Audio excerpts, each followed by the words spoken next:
Assalamualaikum warahmatullahi wabarakatuh. Mga kapatid sa Islam, mga magulang, nais mo bang makatagpo ang dakilang Allah subhanahu wa ta'ala sa kabilang buhay?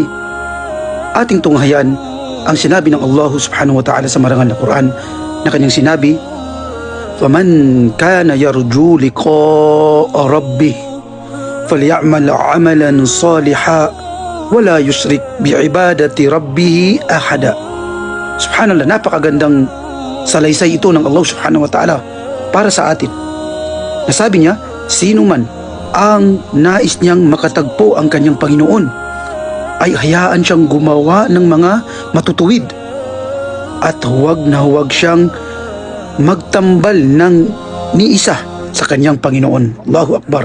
Kahit mga kapatid sa Islam, ang matuwid na gawain, ibig sabihin dito ay ang gawain na mabuti na naaayon sa Quran at Sunnah, pamamaraan ni Propeta Muhammad sallallahu alaihi wasallam, at gayon din ang pagtatambal. Huwag tayong magtambal sa dakilang Allah subhanahu wa ta'ala kung nais natin siyang makatagpo sa kabilang buhay. Wa akhiru da'wana anil hamdulillahi rabbil alamin. Wassalamu alaikum warahmatullahi wabarakatuh.